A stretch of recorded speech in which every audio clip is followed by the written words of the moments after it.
Yanibingelela bazalwane, egameni leNkosi uJesu Kristu. Leli yizwi lenkosi olilaleleyo. Lapho khona sishumayela, siphinde sihlole imibhalo. Njengoba uJesu Kristu ethi masihlole imibhalo ngokuba sithi kuyona sinokuphila okuphakade. Uthi iyona efakaza ngaye. So izwi lenkosi uJesu Kristu sigxilile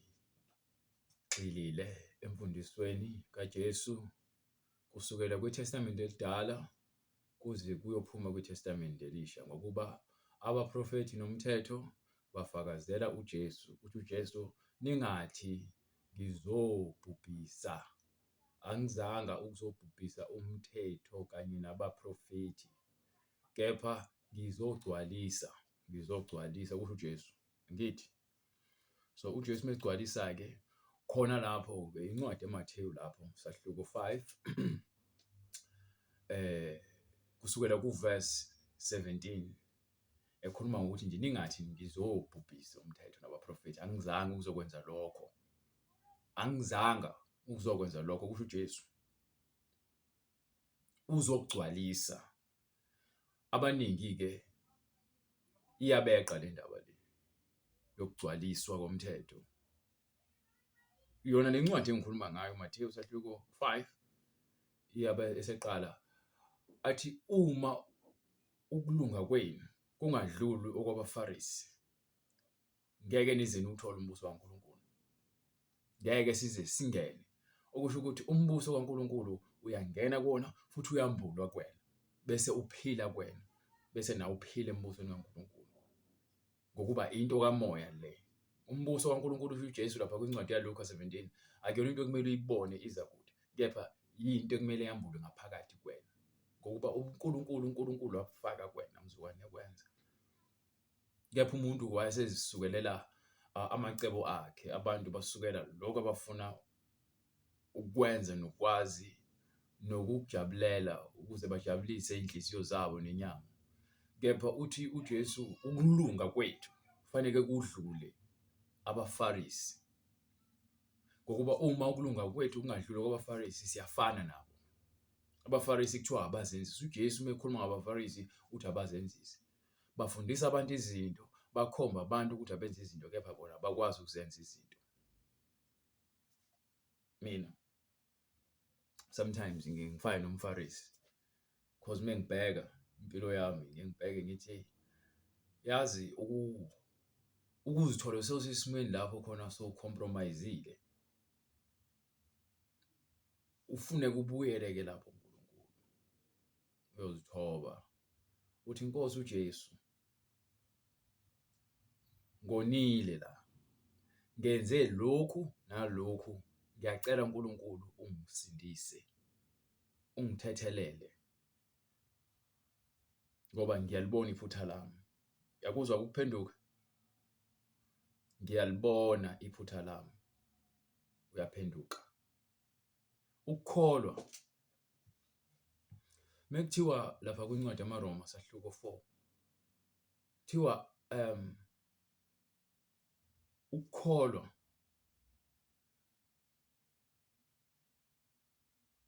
kuhambisana nokuthi uzwe izwi likaNkulunkulu. Uma ufunda lencwadi yamaRoma sahluko 1:16 ithi 17 ithi ngokuba ukukholwa kuvela izwi likabani? LikaNkulunkulu. So ukukholwa akukho ngemisebenzi,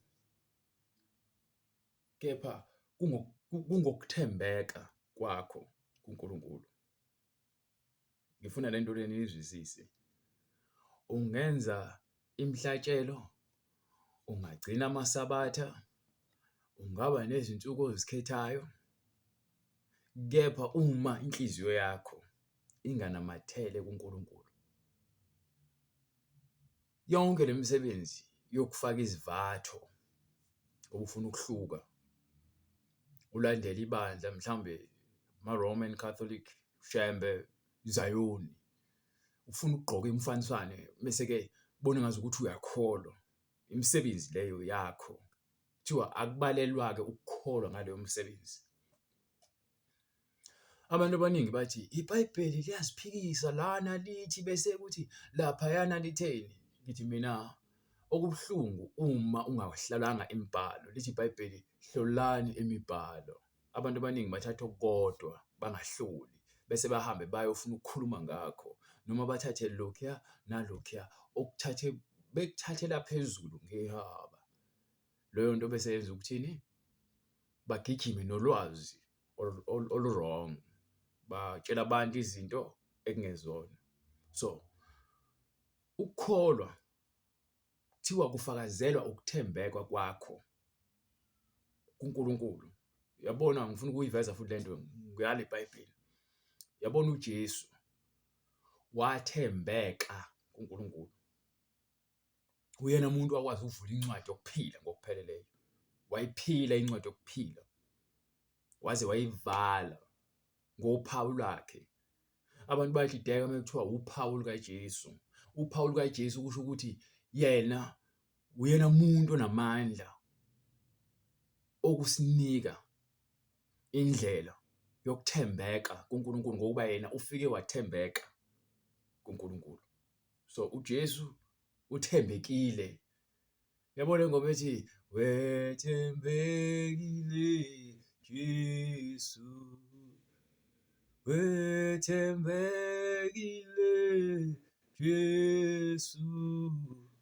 Leyo ngoma leyo isivezela ukuthi siyavuma ukuthi uJesu waphila impilo perfect phambi kwaNkulunkulu. Ife incwadi yaseFilipi ithi-ke ngenxa yalokho wayesenikwe igama elingaphezu kwamagama wonke, ukuba zonke izilimi nezizwe zonke ziguqe egameni likaJesu, kube inkazimulo kabani? KaBaba. So uJesu ukhazimulise bani? uBaba. So uJesu noBaba sebeyinto kanje ngokuba uphawu lukaNkulunkulu lunamathele kuJesu ngokuba uJesu wanikwa wonke amandla. Izweke indaba. Jesu wanikwa wonke amandla. Wawasebenzisa, wangabona kuyinto yokuphangwa. Inkosi uJesu, Inkosi uJesu. Ukuzwa lokho ukuthi wasebenzisa amandla awanikiwe uNkulunkulu, wangabona kuyinto yokuphangwa. Abantu benza inzuzo ngezwi likaNkulunkulu, benza iprofit. Bengashumayeli iqiniso, bengaphili impilo eyiqiniso. Kepha bafuna ukwenza inzuzo ngegama likaJesu. Sinabavangeli abaningi, ama-televangelist, sinama-preachers, sinaba-apostoli abenza inzuzo nje ngegama likaJesu. Lesiphiwo esithiwa sisiphiwe akusona esakho, usiphiwe ukuthi senze umsebenzi okhazimulisa uNkulunkulu. uJesu wathola isiphiwo njengoba uJesu wabhabhadiswa lapha kwincwadi yaMathewu iBhayibheli. uJesu esebhabhathisiwe ngokuba kwakumele uJesu ukuthi abhabhathiswe, nawe umele ukubhabhathiswa. Bacabanga ukuthi lezi zinto lezi and nakhona imisebenzi yokubhabhadiswa le, uma ubhabhadisa noma ubhabhadiswa kepha inhliziyo yakho ingekho kuNkulunkulu, umsebenzi wokubhabhadiswa unamsebenzi. Yizwa lento ijule kanjani? Umsebenzi wokubhabhadiswa awunamsebenzi ngaphandle kokukholwa. Kholwe ukuthi uthembe uNkulunkulu nawe futhi uthembeke uNkulunkulu. Uthembeke njengoJesu. Iphathi enzima ke leyo, ukuthembeka. Inzima phathi yokuthembeka. Ingakho lithi iBhayibheli uNkulunkulu ubhekile phansi emhlabeni lapha kwincwadi yamaRoma sahloko 3. Wabheka uNkulunkulu emhlabeni wabona ukuthi akhona oyedwa olungile. Wathi nje akhona oyedwa olungile. Bonke bazifunela okwabo, nemilomo yabo ifana namaliba, bakhuluma ukufa. So lezo zinto lezo ziyasivezela ukuthi sifuna ukulungiswa, and ukulungiswa kudinga ukukholwa. Uma usukholwa uvuma ukuthi uJesu khona ukuphila. Le mpilo oyiphilayo ayinakho ukuqonda futhi ayinalo ikusasa elihle. So uthatha isinqumo sokuthi wena ufuna ukuphila impilo sindisa umphefumulo wakho kulona lonke uvucu onalo oluwumthwalo empilweni yakho. Sithwele bazalwane isono, sithwele uvucu, sithwele nje izeleze. Yazi ukuthwele into engekho kepha usindelwe. Siyasindelwa bazalwane. Sifuna ukubamba ngapha nangapha, sifuna ukubamba yonke into at the same time. uJesu siyamdedela. Ngamanye kuthiwa sengibanjiwe, senginqamuka izandla kepha ngisabamba uJesu ngamazinyo. Isifiso sami leso, impilo engifuna ukuyiphilela uJesu. Ukuthi uJesu ngiphile kuye ngize ngigcine sengibambelela ngamazinyo, ongasekho engingabambelela ngakho. Ngoba yini? Ngifuna ukugcina ngibambelele kuJesu. Manje nginazo izandla ziphelele, ngifuna ukumbamba ngezandla zami zonke ziphelele ngokukamoya, ukuthi ngifuna ukumkhonza ngokweqiniso. Yingakho ngifuna ukulazi izwi lakho ukuthi lithini izwi. Ngizifundele mina iBhayibheli, lithini iBhayibheli. Bese emva kwalokho sengilifundile iBhayibheli, bese ngithi Moya Oyingcwele ngisize, ungiphe ukuqonda nokuhlakanipha nesambulo nomoya wokuthobeka, ukuze ngihambe nawe ngokuqonda. Yayizwa into engiyishilo? Uyacela uNkulunkulu. Ingakho lapha kwincwadi yaJakobe bathi uma umuntu efuna ukuhlakanipha makacele kimi, akeze kimi, mina ngizomnika. Excuse me. So kuNkulunkulu siyacela. Uma kuthiwa ungakhathazeki ukuthi uzodlani, uzogqokani, noma uzolala kuphi, lawo mazwi lawa aphuma kuJesu. Okay. uJesu usho kanje, singakhathazeki. Siyabheka-ke abantu behlolwa ngokukholwa kwabo eBhayibhelini. Kuyavela. Asike sibheke le sigameko sika Petro esesikebheni nabanye abafundi. Nangu uJesu eza kubona ehamba phezu kwamanzi. So njengoba uJesu eza bayambona, kepha banokuthuka, banokusaba. Kepha mesebona ukuthi uJesu uPetro sethi-ke, hawu, nami Nkosi ngimeme ngize kuwena. Ngoba uJesu ubona isimangaliso ukuthi umuntu angayenza kanjani lento. Ujabuliswa yini? Isimangaliso nesibonakaliso esenzakalayo. So ngaleyo ndlela leyo, ngaloko kujabula, ngifuna ubheke, ngaloko kujabula nangokukholwa kwaleso sikhathi okukuPetro ukuthi-ke nami ngifuna ukuya enkosini. Yangizwa ngithini? Ngiye enkosini manje. Uthi uJesu woza. Azange asho into eziningi uJesu, uthi woza. Waphuma uPetro, wanyathela. uPetro wakwahamba phezu kwamanzi ngenxa yokukholwa. Hamba phezu kwamanzi uPetro. Glory to God. Hallelujah. Uhamba phezu kwamanzi ngenxa yokukholwa. Kepha kwafika isikhathi lapho khona kwavunguza umoya. Kuso leso sikhathi kwavunguza umoya. Wasusa amehlo akhe uPetro uJesu, wanaka isiphepho, waqala wazika emanzini, wacwila. Ngifuna lento le uyilalelisise ngoba isambulo lesi. Ngeke kuthini? Isambulo lesi. Okay. uPetro uyakhala. Ngikhuluma ngani mina? Ngokukholwa. Ngizokuthini? Buya-ke lapho. Buya uze la engiqale khona. Ngithi mina, uthi uJesu, ningakhathazeki ukuthi nizolala, nidleni, nizogqokani, nizolalaphi. Usho uJesu. Uyangizwa ngithini? Nangoku uPetro-ke manje ucela ukuza kuphi? kuJesu. uJesu uthi woza. Mase uPetro esehamba kwaqhamuka izivunguvungu. uJesu utheni? Ungakhathazeki ukuthi uzolala udleni, uzogqokani, noma uzolala kuphi. Wasusa amehlo akhe, nami ngiyawasusa amehlo ami kulolozwi mase kufika isikhathi. Yabo? Iba neqiniso kuwena kuqala. Muthi ukufuna iqiniso kwabanye abantu wena ungenalo. Vuma wena lokho ongakwenzi kahle enkosini. Abantu abaningi bayofike babhajwe phambi kwaJesu ngenxa yokuba sebekhomba kakhulu kwabanye abantu, yena engasazibheki. Kwamenza lokho wagcwala impakamo, wazibona engathi ungcwele kunabanye, kanti bekumele azibheke yena kakhulu. Zibheke wena kakhulu. Wena yiba isibonelo. Uthi uJesu, nina nisibani sezwe. So awukwazi ukuthatha isibani sezwe usifake ngaphansi kwetafula, ukhanyise ngaphansi kwetafula. Kufuneka sime endaweni ephakeme sikhanya. So uma sikhuluma ngokumodela lempilo yobungcwele, akukho ngokugqoka uniform, akukho ngokukhonza iphasika, akukho ngokuthi ukhonza kuphi. Indaba isekutheni uyalimodela yini ivangeli likaJesu. Uyayenza yini intando kaNkulunkulu.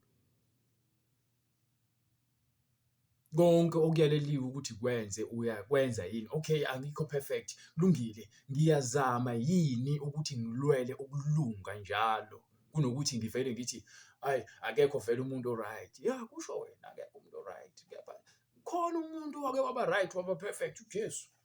And sonke silandela yena. Awulandeli mina. Mina fanele ngikhombe kubani kuJesu. Ingakho ngithi asizibhekeni thina. Sizibheke thina. Mase sizibheka thina ilapho khona sokwazi ukubona ngempela ukuthi ngikulungele yini ukuthi ngiyindodana kaNkulunkulu. Uyazahlulela lapho wena ukuthi ukufanele yini ukubizwa ngumntwana kaNkulunkulu. Uma ukuthi awufanele yini le ekwenza ukuthi uzibone sengathi wena awufanelwe. Yayizwa lento ngishoyo. Uqala from iprocess yokuzihlola kunokuthi uzilahle. Uyacela into ethelele uthi Nkosi, okay, ngoba ngiboni sengiyabona ke manje la ukuthi akukho right. Ngicela ungisize. Cela ini usizo. Nangokuphetha useyacwila. Kuthi mase kubheda ke lapho sesicwila khona, ilapho khona abantu bezwe beqala bekhala kakhulu befuna imkhuleko kuNkulunkulu. Kukuhle nje, asicela imkhuleko iqiniso lelo. Sicela asikhulekelani futhi kumnandi sijabulile sonke. Ake kufika izikhathi ezinzima kugula umuntu akho mali akho kudla, indlu iphephukelwe uphahla, awuxoshwe emsebenzini, ulahlekelwe umkhwenyana, ingane yakhe idlwenguliwe, ntshontshelwe imoto, thathelwe imali yakhe ebank. Lapho abantu bayaqala bayazi ukuthi uNkulunkulu ke manje ukhona. Sesiyaqala ke siyakhala ke manje. Nkosi ngicela ungisize. Ukhalela ini? Izinto eziphathekayo. Mina ngisakhalela ini umphefumulo wami ukuthi Nkosi ayangivelele. Inkanuko isangibulala. Inkanuko. Njengoba ikubulala inkanuko nje into engingayenzi ukungavumeli ukuthi ngithobele inkanuko. So angithi uJesu naye wehlaselwa uSathane ethi nguyazi ukuthi ulambile. Nawe umuntu wesifazane 4 years manje phelile akumazi umuntu wesifazane 4 years.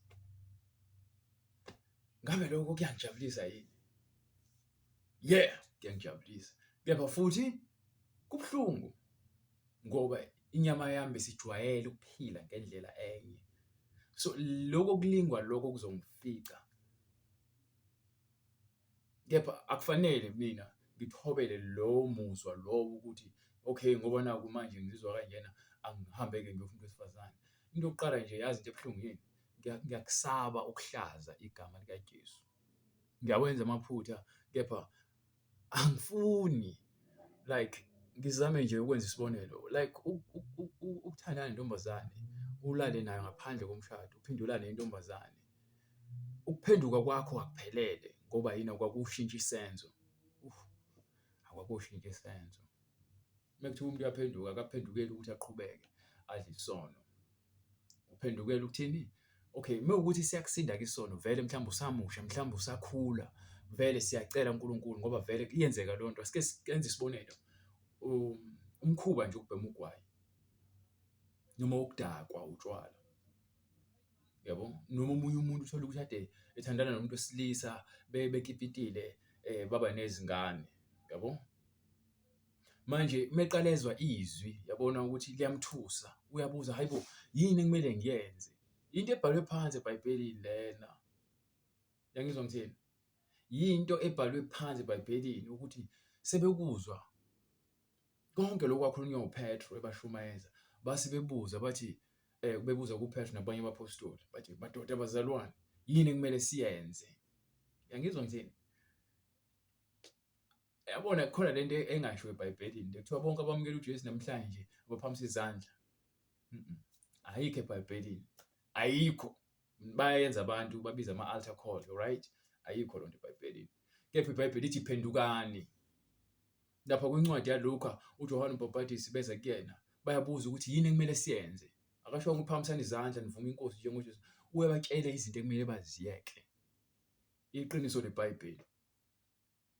Uthi uma kuwukuthi umthelisi wentela thatha lokho kufanele ungathathi ongaphezulu. Uma umuntu uphathisa umthetho mlethise uyiphoyisa noma ngabe uyisosha noma ngabe uyisecurity ungabaxhaphaza abantu. Sebenza ngokusemthethweni nangokweqiniso. Aphinde futhi athini lapha ya kuyilontuzana yini enye futhi. Uma unama jacket amabili mupho omunye umuntu meswele. Uyangizwa ngithini? So basically umuntu ufanele ukubuza yini ekumele ngiyenze. Yabo lo muntu wesifazana unomuntu wesilisa ade ethandana naye nezingane abashadile. Uyahlala phansi naye akhulume ngoba usetsheliwe ukuthi okay phenduka manje. Ufuna ukwazi yini ekumele phenduka. Ingakho uPetro mase bebuza ukuthi yini ekumele senze uthi ke phendukani. Uyangizwa ngithini? Yilowo nalowo abhabhathiswe egameni likaJesu Kristu. Kukho ukuthethelelwa kwezono. Khona niyokwamukeliswa ini ngalesikhathi wambulelwa akwakusamukela isiphiwo sikaMoya Ingcwele. Usaphenduka uzobhabhathiswa. Nako kusuhlala esifundisweni. The more ukhula the more Moya Ingcwele egudluza konke lokho manje usengena kuMoya Ingcwele.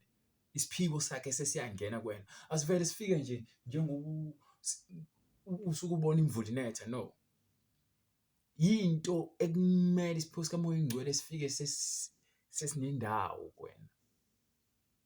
Khona niyakuphiwa isiphiwo sikaMoya Ingcwele noma khona niyakwamukeliswa isiphiwo sikaMoya Ingcwele. Isiphiwo igama isiphiwo. Isiphiwo sikaMoya. Nesiphiwo sikaMoya. Ingqondo yakho seyiguqukile. Awusacabangi njengezwe. Awusaphili isikwezwe. Phila nabo. uJesu azange azama ukuziphilisa njengabaFarisi. Waphila nabantu abakuthiwa yizona ngithi. Kepha wayengaphili nabo ukwenza nabo isono. Phila nabo ukuthi lamagama asetshenziswayo kuthiwa kunama-influencer. Amakholwa ave ngakwazi uku-influencer. Amakholwa. Listen. Amakholwa awakwazi uku-influencer kunalokho azama ukwahlulela atshela abantu ukuthi yini kumele bayenze yini kumele bangayenzi. Abantu bengaphendukanga. Amakholwa njalo. Ubona amakholwa ese-advance noma esethatha izinto zasezweni sebezenza nabo engazi bazenzela uJesu kanti bazikhazimisa bona ngoba yini abakwazi uku-influencer. Mekuthiwa ingqondo yakhe iguquliwe ibe yintsha. Ungasahamba ngokwezwe. Wena manje lenza into engasile wenza into eright uyimodele phambi kwabantu.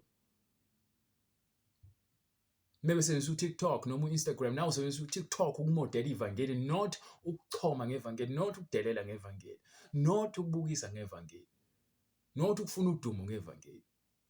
Dumisa uNkulunkulu. Uyajima ukhazimulisa uNkulunkulu. Uya-acta mkhazimulisa uNkulunkulu. Uyacula mkhazimulisa uNkulunkulu. Ngoba yini we-influencer uJesu uhlala nalabantu uyaba-influencer. Ingakho babehlala naye bephenduka abaningi beza kuNkulunkulu ngoba weba-influencer. Legama le-influencer abantu sebeyenye i-social media ngifune kaSathane. Akuyona kaSathane i-social media.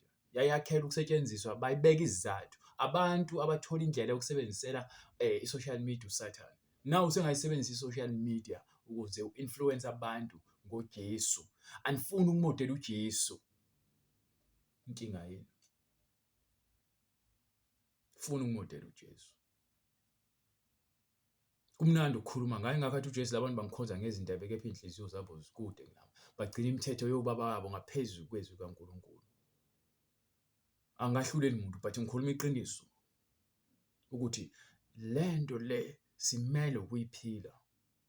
Ubona sahlukahlukene nje bonke abafundisi bazenza o-Mr Serious, kepha ngale kufihlakaleni banemikhuba yabo abangafuni ukuyivuma phambi kwabantu, abangafuni ukuyivuma phambi kwaNkulunkulu. Ngoba yini? Basaba ukulahlekelwa isithunzi. Abantu babhizi bazama ukuvikela izithunzi zabo. Lithi iBhayibheli kuyoze kube nini manqikanqika. Uma uNkulunkulu uNkulunkulu wakho mlandele, but uSathane uma uNkulunkulu wakho hlala kuyena. Awukwazi ukukhonza amakhosi amabili. So yabona-ke lezi khathi zokuhlupheka zenza ukuthi-ke sicompromise-ke kanjalo. Yilapho khona uma ubothi ucompromise-ile uyabuya inkosi la ngibhedile la.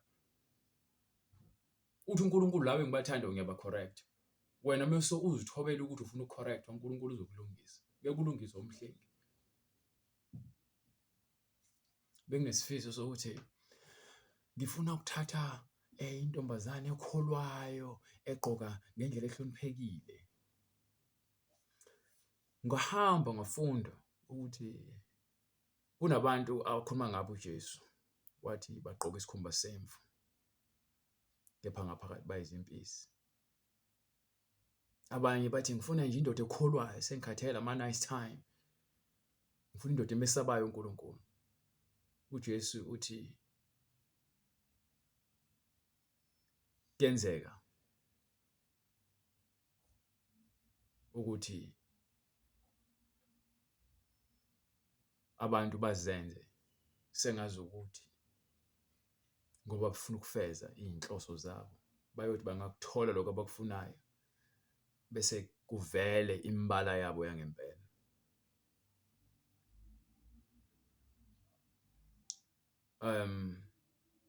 Mekuvela imbala yangempela ngokwezwi kuba nzima ukubuyela emuva uma sowungena emshadweni nomuntu ongeyena. uNkulunkulu angaqala mhlambe ngokulungisa ngaphandle, kuya ngokuthi ungaphansi kwayiphi imfundiso.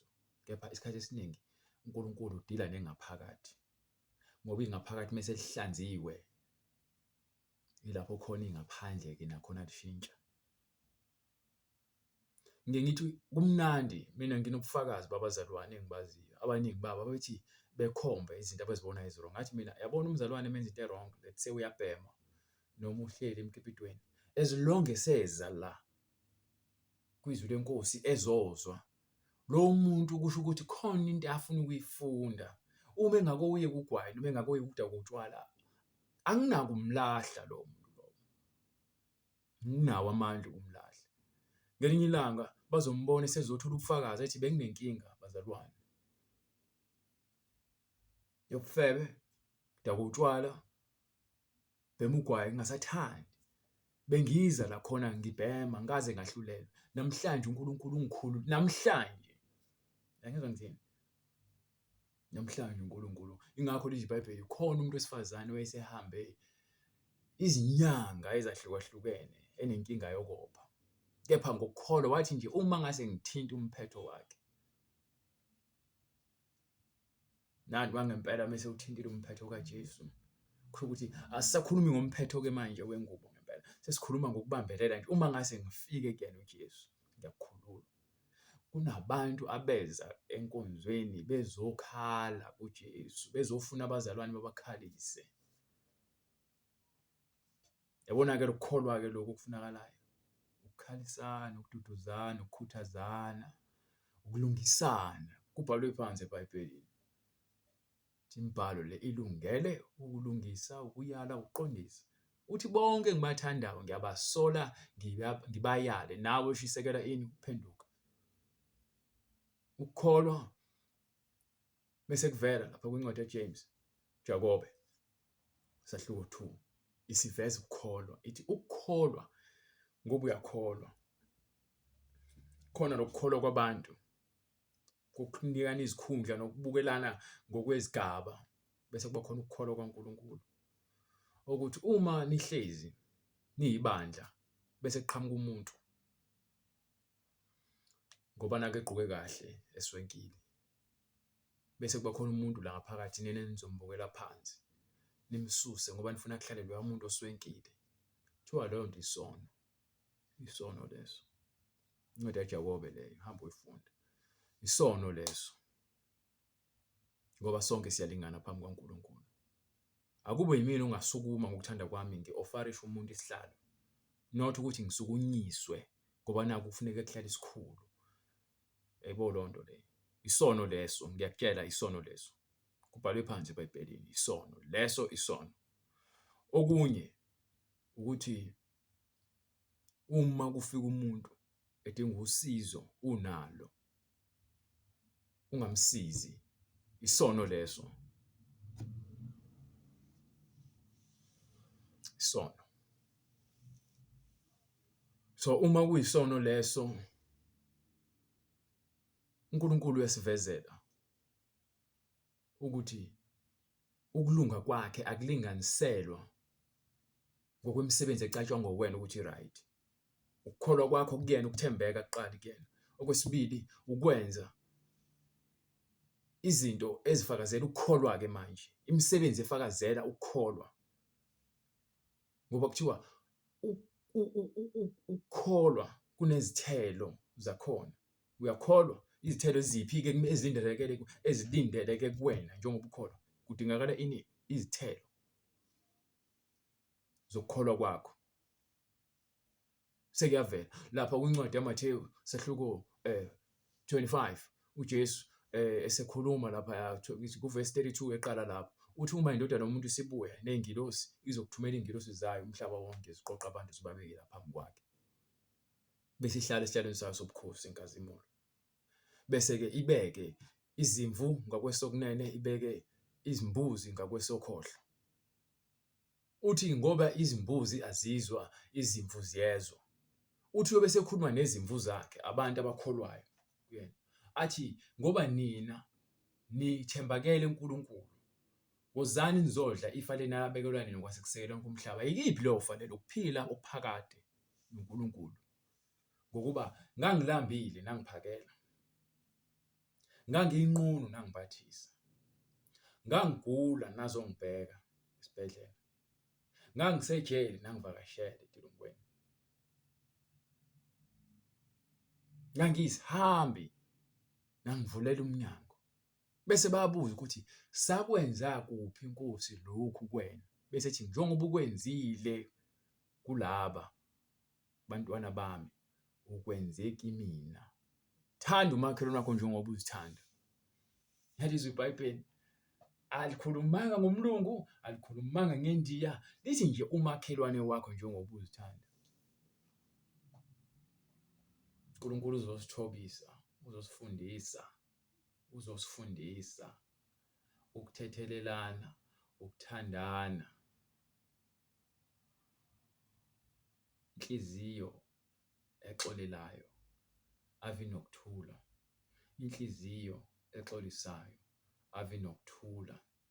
Inhliziyo ezithobayo ave nokuthula. Izimo ziyakufica. Izimo ziyakufica.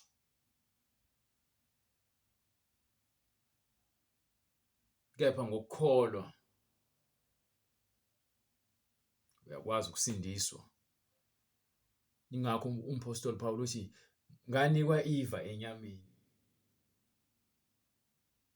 Lesono esiluke sekulandela ileva leli elingafuni ukuyeka. Uthi kodwa uNkulunkulu wathi ke uma ukhala kumina ngiyokuyenza indlela ukuthi uphunyuke. Ngoba uthi abaphakemeyo ngiqhelelene nabo. Kepha nginika umusa wami kulabo abazithobayo. uJesu Kristu inkosi. Siyabonga bazalwane. Uma ufuna ukubhabhadiswa noma usuyaphenduka ufuna ukubuza imibuzo mayelana neBhayibheli uzokusithinta imininingwane lesishiyayo escreenini ngebhadi namhlanje ngiyishiya ngakwaseqaleni ngi-introduce intshumayelo. Kepha ke akubalekanga kakhulu lokho njengamanje ukuthi njengoba sengisho nje uma ufinyelele la egcineni kusho ukuthi uNkulunkulu uyamfuna. Uma kukhona okufunayo so shiya inamba uzosithinta khona kule mininingwane esoyishiya. Email address ne phone number. Siyabonga uJesu Kristu inkosi. Sivale ngomkhuleko. Baba uNkulunkulu namandla egameni likaJesu Kristu. Ngiyakubonga Moya Ingcwele ngothando lwakho nomusa wakho. Nami uNkulunkulu ngiyacela ungiphe amandla okubalekela isono njengenyoka. Wehlisele umoya wakho kimi nabazalwane abalaleleyo nalabo uNkulunkulu abangakufinyelela ekwazini iqiniso. Ubenzele umusa. Ngiyakucela konke lokhu uNkulunkulu ngegama lenkosi uJesu Kristu othembakele kukho konke. Ngiyacela uNkulunkulu uthethelele iziphambeko zami neziphambeko zabazalwane abakhalayo abafuna ukuthethelela. Nalabo uNkulunkulu abasenza kabi sibathethelele. Singabambi amagqubu, singabi abantu abanenkani. uNkulunkulu namandla sikufune ngomoya weqiniso. Siphe uNkulunkulu abantu abazohambisana nathi eqinisweni. Usibeke endaweni lapho khona sokwazi ukuthi sifinyelele eqinisweni. Siyakucela Baba ngokuzithoba egameni likaJesu Kristu umninimandla onke. Sikhulekela abagulayo nalabo uNkulunkulu abalambileyo nalabo uNkulunkulu abasweleyo nasemajele uba Baba umusa ukufinyelele nakubona. Ngiyacela uNkulunkulu nami ungisebenzise ngize ngikwazi ukufinyelela kuyona yonke imiphefumulo ongithumile ukuthi ngifinyelele kuyona. Ngiyakucela konke lokhu ngegama lenkosi uJesu Kristu umninimandla onke uze kube phakade. Amen. Amen bazalwane.